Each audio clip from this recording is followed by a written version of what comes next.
ووضح لنا مناهج الاستبصار وأمرنا بالتذكر والاعتبار وقص علينا قصاص الأخيار والأشرار. أشهد أن لا إله إلا الله وحده لا شريك له وأشهد أن سيدنا محمدا عبده ورسوله لا نبي بعده. اللهم فصل وسلم وبارك وعظم على سيد البشر سيدنا وحبيبنا وشفيعنا ونور قلوبنا ومولانا محمد وعلى آله وأصحابه وجنوده وأنصاره ومن تبعهم بإحسان إلى يوم المحشر.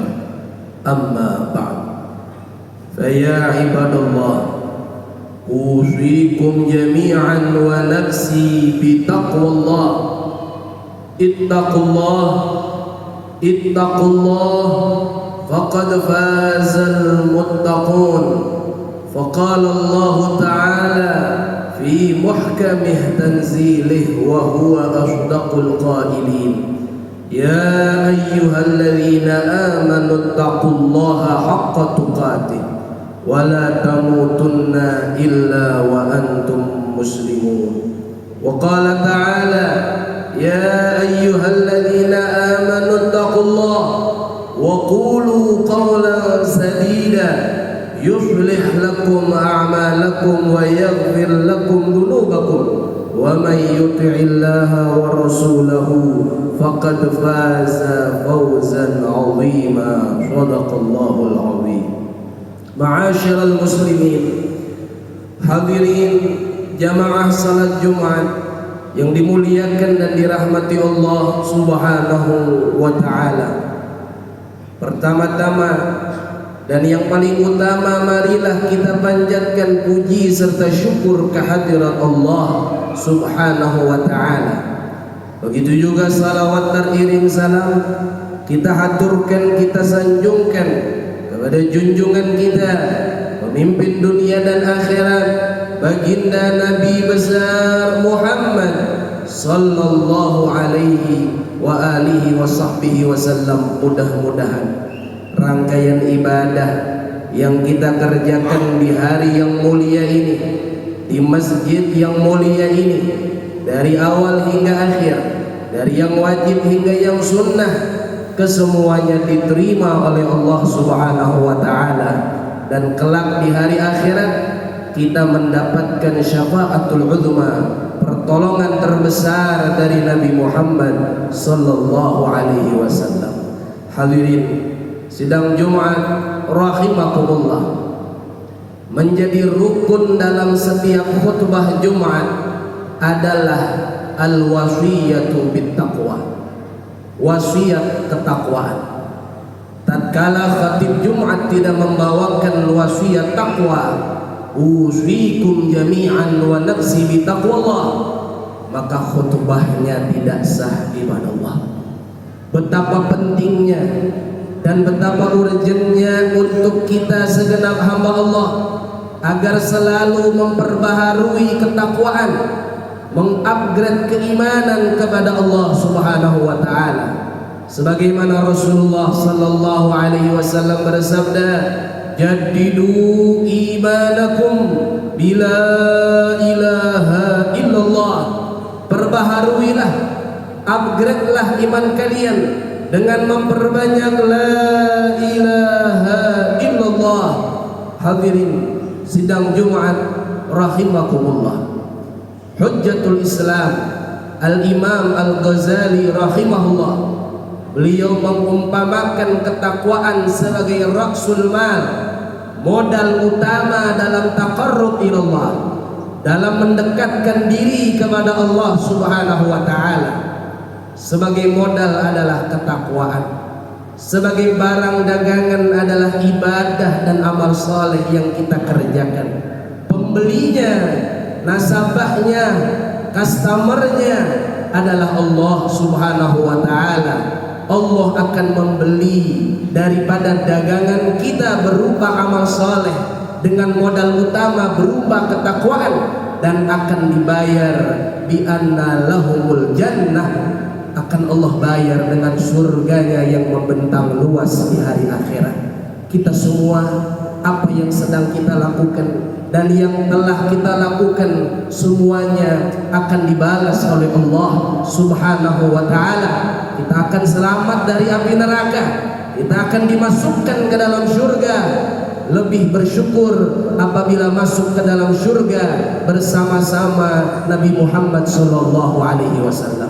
Hadirin sidang Jumat rahimakumullah, kalimat haqqa tuqatih, sebenar-benar takwa itu adalah hal yang tidak mungkin untuk kita bisa laksanakan, sebagaimana dikatakan oleh para ulama, disebutkan di komentari juga di dalam kitab An-Nasaihud Diniyah wal Wasaya Al-Imaniyah, Al-Imam As-Sayyid Abdullah bin Alawi Al-Haddad radhiyallahu anhu wa arda. Beliau mengatakan ayat Quran yang berbunyi haqqa tuqatih, sebenar-benar takwa bukan untuk level kita ibadallah, bukan untuk kalangan kita ibadallah, bukan untuk orang semacam kita yang banyak salah dan banyak dosanya, tetapi haqqa tuqatih adalah untuk mereka-mereka yang maksum, mereka-mereka yang dijaga dari perbuatan dosa, seperti para nabi, para rasul, dan para kekasih-kekasihnya. Lantas ayat yang pantas untuk kita apa? Maka Allah Ta'ala menjelaskan di ayat yang lainnya, yang dikatakan oleh sebagian ahli tafsir sebagai tafsirul isyari, menafsirkan ayat dengan ayat. Ayat yang pantas untuk kita adalah fattaqullah mastata'tum, maka bertakwalah kalian kepada Allah, maka bertakwalah kalian kepada Allah semampu dan sebisa kalian, sesuai kapasitas dan kemampuan kalian ibadallah. Kalau kita memang baru bisa melaksanakan yang wajib, belum bisa menambah dengan yang sunnah, maka jangan tinggalkanlah yang wajib. Itu makna dari kalimat mastata'tum. Kalau kita belum bisa menjauhi yang makruh, maka jangan sekali-kali menjalankan melakukan yang haram. Itu adalah makna dari mastata'tum. Bertakwalah kalian, takutlah kepada Allah semampu dan sebisa kalian ibadah Allah. Hadirin sidang Jumat rahimakumullah, Nabi kita Muhammad sallallahu alaihi wasallam adalah imamul muttaqin, pemimpin orang-orang bertakwa dari zaman beliau sampai hari kiamat, bahkan dari semenjak Nabi Adam diciptakan ibadah Allah. Oleh karenanya beliau senantiasa mengingatkan kepada kita, ittaqillah haitsuma kunta wa atbi'is sayyi'atal hasanah tamhuha wa khaliqin nasa bi khuluqin hasanin atau kama qala sallallahu alaihi wasallam. Yang artinya, saudara, takutlah kepada Allah dimanapun kalian berada, ketika di masjid, ketika di luar masjid, ketika di rumah, ketika di tempat pekerjaan, ketika di masyarakat, ketika di tempat-tempat umum, ketika kesendirian, maka takutlah kepada Allah Subhanahu wa ta'ala. Ittaqullah fis sirri wal 'alan wa qalbaka nadhibhu minar rijsi wad dar. Al-Imam Al-Haddad mengatakan, takutlah kepada Allah tidak hanya di keramaian, ketika di hadapan orang banyak, ketika di tempat umum, ketika di tempat yang banyak orang-orang beriman, kita takut kepada Allah. Tetapi ketika sendirian, ketika tidak ada yang melihat, ketika tidak ada yang memantau, kita seperti orang yang tidak takut dengan Allah. Bahkan tidak sedikit yang seperti orang berani kepada Allah Subhanahu wa ta'ala. Wal'iyadu billahi min dhalik. Oleh karenanya hadirin sidang Jumat yang berbahagia, faidatut taqwa, faidah keuntungan dari bertakwa sebagaimana disebutkan, ada beberapa keuntungannya. yang harus kita ingat dan kita jadikan pedoman dalam kehidupan kita, baik hidup berbangsa, bernegara, begitupun hidup beragama ibadallah. Hadirin sidang Jumat yang berbahagia. Adapun keuntungan bertakwa yang pertama, al-ma'iyyatul ilahiyah al-latifatul jasimah. Kebersamaan Allah bersama hambanya yang bertakwa. Sebagaimana Allah Ta'ala nyatakan di dalam Al-Quran, ittaqullah wa'lamu annallaha ma'al muttaqin. Takutlah kepada Allah, bertakwalah kepadanya, ketahuilah sesungguhnya Allah bersama mereka-mereka yang bertakwa. Ingatlah kisah Nabi kita Muhammad sallallahu alaihi wasallam tatkala hijrah dari Mekah ke Madinah. Beliau menginap 3 hari 3 malam di Gua Thur.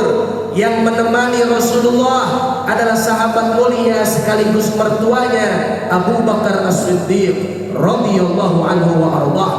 Ketika di dalam goa, Abu Bakar tersengat binatang buas, tersengat serangga yang menggigit kakinya. Kemudian beliau mengeluarkan air mata. Beliau menangis, air mata itu jatuh ke pipinya baginda Nabi Muhammad terbangun dan Nabi Muhammad berkata sebagaimana yang Allah nyatakan di dalam Al-Quran, ya sahibai fil ghar la takhaf wa la tahzan innallaha ma'ana. Wahai Abu Bakar, wahai sahabatku tercinta, janganlah kamu takut, janganlah kamu sedih, sesungguhnya Allah selalu bersama kita. Pertolongan Allah, bantuan Allah, perlindungan Allah selalu menyertai kita. Hadirin sidang Jumat rahimakumullah, orang yang selalu bertakwa kepada Allah, dia tidak akan takut kepada siapapun dan kepada apapun. Yang dia takuti hanya Allah, yang dia takuti hanya kebesaran Allah, yang dia takuti hanya keagungan Allah subhanahu wa ta'ala. Sebagaimana dinyatakan dalam sebuah syair, idza khafallah qaruba minhu, jika seseorang takut kepada Allah, dia akan semakin dekat kepadanya. Wa idza khafal asad haruba minhu, dan sebaliknya jika dia takut kepada seekor singa yang ada di depannya yang siap menerkamnya, maka berusaha dia lari darinya, dia menjauh darinya. Itulah saudara perbedaan takut kepada Allah dengan takut kepada makhluknya. Kalau orang takut kepada Allah justru semakin dekat dengannya. Kalau orang takut dengan makhluk, dengan sesama, justru dia akan menjauh darinya. Itulah perbedaan yang signifikan, perbedaan yang sangat jauh bagi orang-orang yang selalu takut kepada Sang Khalik daripada takut kepada makhluk ibadallah. Orang yang takut kepada Allah, dia tidak akan takut miskin, dia tidak akan takut melarat, dia tidak akan takut susah, dia tidak akan takut tidak makan, dia tidak akan takut tidak mendapatkan rezeki ibadallah. Dia tidak akan takut keluarganya terlantar, sebab dia selalu menanamkan rasa takut kepadanya, selalu menjalankan sekuat tenaga perintah-perintahnya, selalu menjauhi sekuat tenaga larangan-larangannya. Anak istrinya selalu dibekali iman dan takwa. Bahkan orang tuanya sebagai suami, sebagai ayah, dia sudah berkata kepada istri dan anak-anaknya, hai anakku, hai istriku, hai keluargaku, kalau aku sudah meninggal dunia, kalau aku sudah tidak ada di alam dunia, mada ta'buduna min ba'di, apa yang akan kalian sembah, apa yang akan kalian sujud?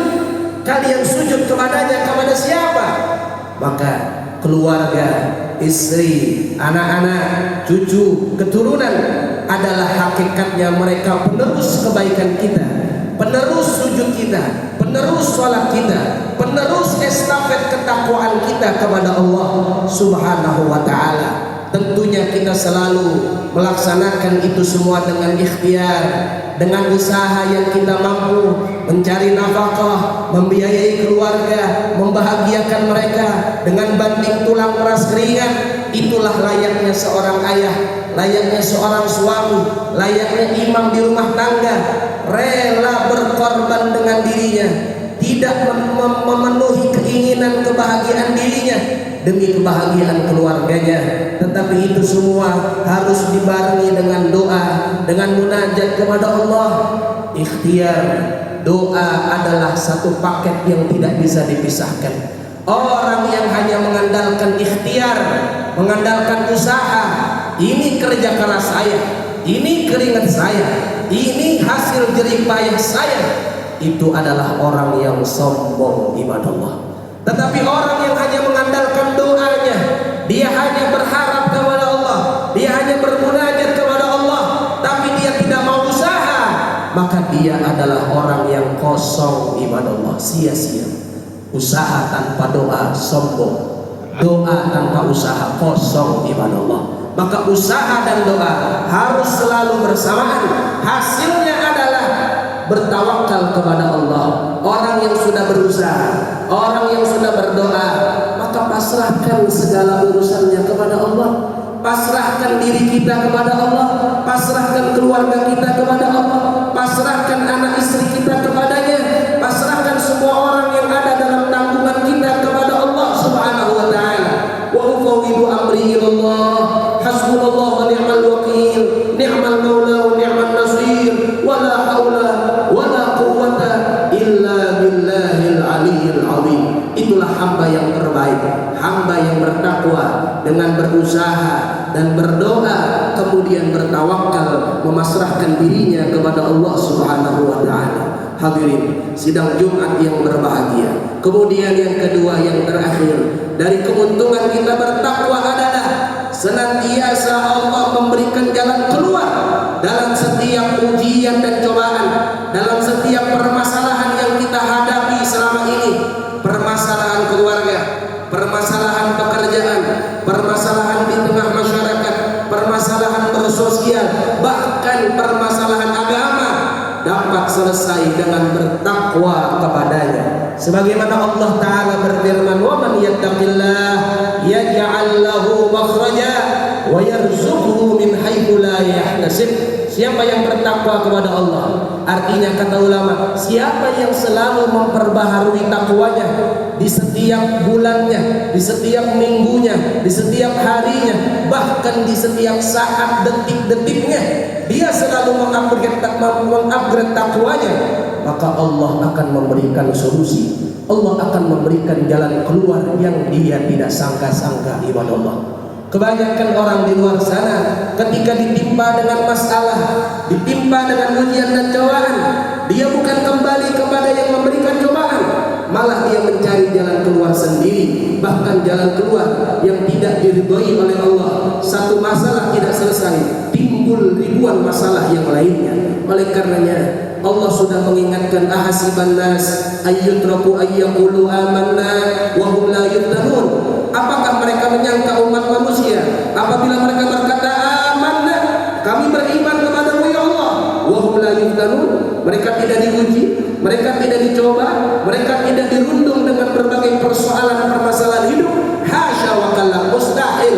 Nabi kita Muhammad SAW, manusia terbaik, tetap mengalami ujian dan cobaan. Bahkan ujian dan cobaan beliau adalah yang paling berat dari seluruh manusia yang ada di muka bumi ibadah Allah. Oleh karena itu hadirin sidang Jumat rahimakumullah, tatkala kita diuji, tatkala kita dicoba, maka bersabarlah. Mendapat nikmat kita bersyukur, ditimpa musibah kita bersabar. Idza uqiya fasyakara wa idza musibah fasabar. Hamba yang terbaik adalah yang bersyukur ketika mendapat nikmat, yang bersabar ketika mendapatkan ujian dan cobaan, maka Allah akan memberikan jalan keluarnya. Ingatlah ayat dalam Alam Nashrah, fa inna ma'al usri yusra, inna ma'al usri yusra. Dua kemudahan dari satu kesulitan, bukan sebaliknya ibadah Allah. Tidak sampai di situ, wa yarzuqhu min haitsu la yahtasib. Allah akan mengkaruniakan rezeki kepadanya dari jalan yang tidak terduga-duga. Dia tidak pernah memikirkannya, dia tidak pernah mencarinya, tapi tiba-tiba bantuan Allah datang, pertolongan Allah datang. Mungkin dari kebaikan kita di masa lalu, maka jangan remehkan kebaikan sekecil apapun. Faman ya'mal mithqala dzarratin khairan yarah wa man ya'mal mithqala dzarratin syarran yarah. Hadirin sidang Jumat rahimakumullah, itulah dua keuntungan dari sekian banyak keuntungan bagi orang-orang yang selalu memperbaharui ketakwaannya kepada Allah. Maka di siang hari ini marilah kita perbaharui ketakwaan kita, kita tingkatkan keimanan dan keislaman kita. Tidak keluar kita dari masjid ini kecuali kita seperti orang yang lebih bertakwa, seperti bayi yang baru dilahirkan, dan dosa-dosa kita semuanya diampuni oleh Allah Subhanahu wa taala. Mudah-mudahan itu semua dijadikan minal muttaqin, minas salihin, minal nabiyina 'alal qadamil qawim. Kita semua dijadikan hamba-hamba Allah yang saleh, diselamatkan keluarga kita dari musibah dan bencana, dari segala bentuk fitnah, terutama fitnah agama. Mudah-mudahan kita semua selamat dari fitnah dunia, dari fitnah agama, dan juga fitnah akhirat, selamat dari siksa neraka, masuk ke dalam surga al-firdaus, surganya Allah Subhanahu wa taala. Amin ya rabbal alamin. Barakallahu li wa lakum minal Qur'anil azim wa nafa'ani wa iyyakum bima fihi minal ayati wa dzikril hakim. Aqulu qawli hadza astaghfirullah li wa lakum wa lisa'iril muslimina wal muslimat wal mu'minina wal mu'minat wa